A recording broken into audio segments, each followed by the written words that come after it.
Hello guys, welcome to Young Minds Academy. My name is Preet Shah. हमने इसका part 1 कर लिया है। पार्ट 1 में हमने पीसीएम और इंजीनियरिंग की बात की थी। अब पार्ट 2 में हम पीसीबी और बेसिक मेडिकल की बात करेंगे। तो सबसे पहले 10th के बाद हमको 11th 12th में जाना है। क्या सब्जेक्ट्स पढ़ने पड़ेंगे, क्या एंट्रेंस टेस्ट देनी पड़ेगी, फिर क्या हमारी डिग्री स्टार्ट होगी। तो हम लोग सबसे पहले देखेंगे what to study in 11 and 12। तो मेन 3 सब्जेक्ट पीसीबी होते हैं आपके। PCB means physics, chemistry, maths. आपकी जो 12th की एग्जाम होती है वो 650 मार्क्स की होती है, जिसमें ये 300 मार्क के रहेंगे, 50 मार्क्स एनवायरमेंटल स्टडीज। बाकी 3 सब्जेक्ट में एक इंग्लिश आपकी कंपलसरी आएगी तो 400 मार्क हो गए। उसके बाद आपको ऑप्शन मिलते हैं। अब यहाँ पे नहीं, जो कंप्यूटर साइंस है ना, ये आपको नहीं होता है, इसके बदले होता है आपको आईटी। यहाँ पे होता है आपको आईटी, इंफॉर्मेशन एंड टेक्नोलॉजी, जो 100 मार्क का रहता है, 200 मार्क का नहीं रहता है, वो 100 मार्क का ही रहता है। तो अब आप आईटी के साथ क्या ले सकते हो? मैथ्स ले सकते हो, हिस्ट्री, ज्योग्राफी, साइकोलॉजी, कुछ भी ले सकते हो आप आईटी के साथ। तो ये आपके सब्जेक्ट हो गए। हिंदी भी ले सकते हो। तो ये आपके 6 सब्जेक्ट हो गए। अब पर्सनल रिकमेंडेशन की बात आती है। तो अब फिजिक्स, केमिस्ट्री, बायोलॉजी तो पढ़ोगे। लोगों का ना एक मिथ बिल्ड हो गया है इसको लेके कि सर हमको मैथ्स पसंद नहीं है, हम ये लेंगे। बट गधो, फिजिक्स केमिस्ट्री में मैथ्स आता है। इंटीग्रेशन, डिफरेंशिएशन, बेसिक मैथ्स तुमको फिजिक्स में भी लगेगा, केमिस्ट्री में भी लगेगा, क्योंकि उसमें सम सॉल्व करने पड़ेंगे। तो मैथ्स आपका पीछा छोड़ेगा नहीं। तो मेरा पर्सनल रिकमेंडेशन है आप मैथ्स लो, क्योंकि अगर आप मैथ्स लोगे ना, आपको इसमें ऑटोमेटिकली फायदा होगा। और उसके बाद सबसे बड़ा फायदा जो है मैं आपको बताता हूं, जो मेडिकल है ना, ये थोड़ा ज्यादा फ्रस्ट्रेटिंग है कंपेयर टू इंजीनियरिंग के। क्योंकि मैं आपको एंट्रेंस एग्जाम में समझाऊंगा कि नीट का क्या स्ट्रक्चर और क्यों फ्रस्ट्रेटिंग है, मैं आपको उसका सबसे बड़ा रीजन दूंगा। ठीक है, तो मैथ्स अगर आप ले लेते हो, तो मान लो आप 2 साल पढ़ रहे हो, आपको लगा कि यार मैंने ले तो लिया, बट मेरे को अभी है ना थोड़ा मेडिकल साइड इंटरेस्ट बचा नहीं है, तो आपके लिए जब आप मैथ्स लेते हो ना, तो आपके पास इंजीनियरिंग का रास्ता खुला रहता है। मैथ्स एक ब्रिज है पीसीएम और पीसीबी के बीच में, इंजीनियरिंग और मेडिकल के बीच में। अगर आप मैथ्स ले लेते हो पीसीबी के साथ, तो आप उस ब्रिज पे हो। बट अगर आप मैथ्स नहीं लेते हो, तो आपके लिए वो ब्रिज बंद हो जाएगा। फिर आपको इसी रास्ते पे घूमना पड़ेगा जब तक आपका ये डिग्री नहीं होती। तो पर्सनल रिकमेंडेशन है मैथ्स लो। मेरे कुछ दोस्त ऐसे थे जिन्होंने नहीं लिया था और वो अभी तक पछता रहे हैं, तो मैं आपको बोलता हूं ये जरूर लेना, मेरा पर्सनल रिकमेंडेशन है। ये हो गया, आपने सब पढ़ लिया। मेन जो होता है मेडिकल में होता है वो है एंट्रेंस टेस्ट। तो ये सब तो आप पढ़ोगे, बट ये सब किसके लिए पढ़ोगे? इसके लिए NEET UG, national entrance test होता है ये। UG means under graduate. 2 type की नीट होती है, कंफ्यूज मत होना। अभी पहले ऐसा नहीं होता था, बट अब 2 नीट हो गई है। एक नीट यूजी होती है, एक नीट पीजी होती है। पीजी की होती है आपको अगर आगे सर्जन बनना है, आपको स्पेशलाइजेशन करना है कि भाई मैं तो हार्ट का स्पेशलाइजेशन करूंगा, ब्रेन का स्पेशलाइजेशन करूंगा, तो उसके लिए आपको नीट पीजी लेनी पड़ती है, पोस्ट ग्रेजुएट। ये होती है नीट यूजी। वो तो बहुत लंबी बात है, वो हम बाद में देखेंगे। पहले नीट यूजी के बारे में पढ़ते हैं। 180 एमसीक्यू होते हैं, एमसीक्यू टेस्ट होती है, 3 घंटे की एमसीक्यू टेस्ट होती है। ये एक ही होती है, ये जेई जैसा नहीं है। यहाँ पे 4, 5, 6 बार कुछ नहीं, एक ही बार होती है। आपको एक बार देनी पड़ेगी। 180 एमसीक्यू होते हैं। अगर आपने सही किया तो आपको +4 मिलेगा, गलत किया तो -1 मिलेगा। ये तो पैटर्न सेम है। 12th का क्या क्राइटेरिया है? 12th दे तो रहे, बट सर 12th का इससे कुछ लेना देना है क्या? हाँ है। अगर आपको आगे जो डिग्रीज में जाना है, तो उसके लिए बेसिक 12th का कट ऑफ होता है 65%, 60%, 50% तक ही होता है बहुत कॉलेजेस में, तो मैंने देखा है। मैक्स आपको एम रखना है कि भाई 70% लाना है 12th में कैसे भी करके, तो मेरा सारा क्राइटेरिया सेट। नहीं तो 75 तो लाना ही है। ठीक है, और 75 स्कोर करना कंपैरेटिवली इजी है, क्योंकि आईटी बहुत सिंपल सब्जेक्ट होता है इसमें। ठीक है, तो 720 मार्क्स की एग्जाम होती है, 3 घंटे आपको मिलते हैं। ये कंपैरेटिवली जेई से इजी होती है। इसके लिए देखो, वो 300 मार्क की एग्जाम है, 720 मार्क की एग्जाम है। अगर मार्क्स ज्यादा तो लेवल भी थोड़ा इजी रहता है। फिजिक्स, केमिस्ट्री, जूलॉजी, बॉटनी, ये बायोलॉजी है। बायोलॉजी में 2 सेक्शन हो जाते हैं, जूलॉजी और बॉटनी। एनिमल्स की स्टडी, प्लांट की स्टडी। तो ये 2 सेक्शन है। ये लगता सुनने में बहुत छोटे छोटे, बट इसकी है ना बहुत बड़ी बड़ी टेक्स्ट बुक्स है एनसीईआरटी की। तो ये फिजिक्स है 180, केमिस्ट्री 180 मार्क्स का, ये कंबाइन 320 मार्क्स का होता है। एक नीट की ट्रिक में यहाँ पे आपको देता हूं, आप कोई भी बोर्ड से हो, इंडिया के कोई भी स्टेट से हो, एनसीईआरटी की टेक्स्ट बुक जरूर पढ़ना। क्योंकि नीट में ना बहुत क्वेश्चन एनसीईआरटी की टेक्स्ट बुक से सीधे उठा के डाल दिए जाते हैं पेपर में। तो एनसीईआरटी आप जरूर पढ़ना। अगर आप महाराष्ट्र के बच्चे हो, आपने बायोलॉजी लिया ही इसलिए क्योंकि आपको फार्मा में जाना है। इंजीनियरिंग पीसीएम से भी जा सकते हो, जो इंजीनियरिंग के सब्जेक्ट है, बट पर्सनल रिकमेंडेशन इस वे से जाना, बहुत आसानी से आपकी लाइफ हो जाएगी, उधर वो लाइफ को आपका खराब कर देगा, क्योंकि आपको बायोलॉजी आती नहीं होगी, फिर इसमें बी फार्म में आपकी बैंड बच जाएगी। तो ये रास्ते से ही जाना। एमएचसीईटी में आपको क्या देना पड़ेगा, फिजिक्स, केमिस्ट्री, मैथ्स।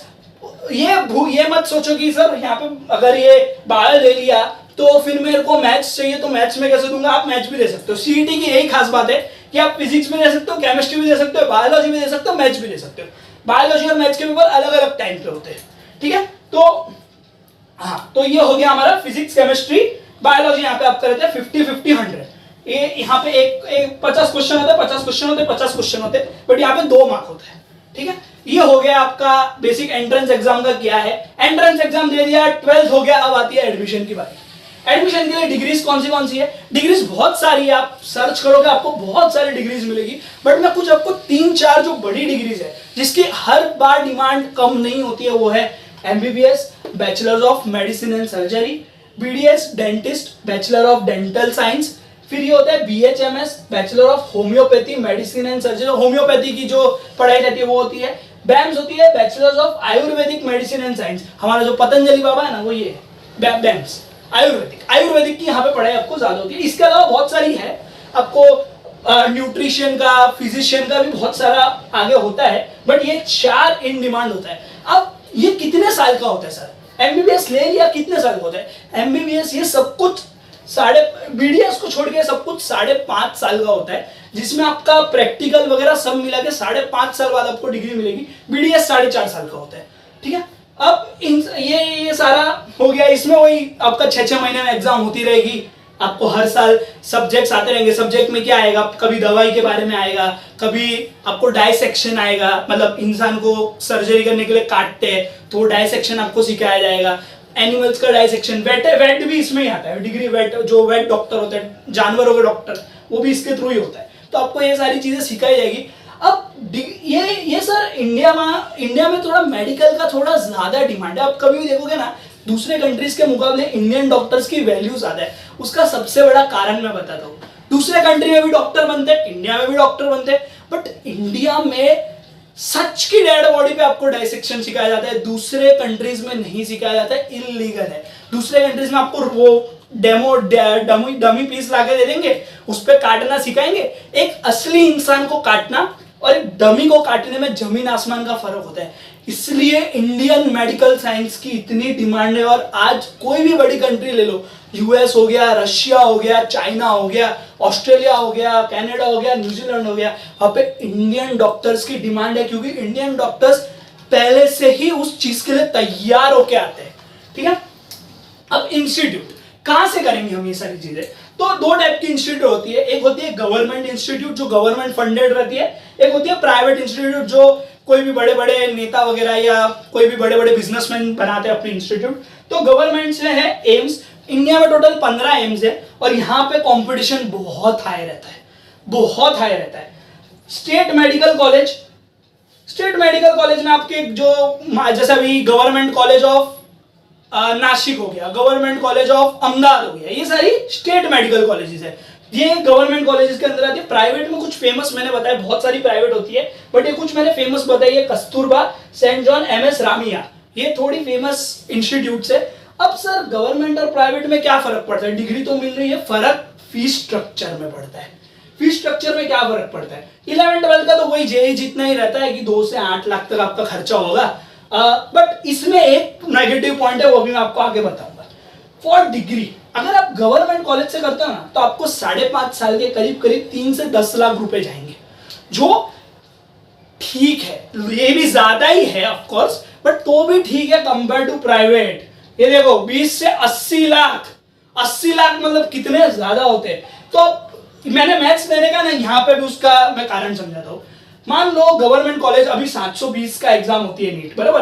तो गवर्नमेंट कॉलेज के कट ऑफ में आपको बताओ 600 प्लस कट ऑफ रहते हैं। 600 प्लस कट ऑफ रहते हैं। इस नीट के एग्जाम में लाना बहुत मुश्किल काम है, इतना आसान नहीं है। तो लोग बेचारे कितने लाते हैं, 450, 500, जो ऑन एन एवरेज में एक स्कोर होता है। एक स्मार्ट बच्चा 450 से 500, 550 ला सकता है।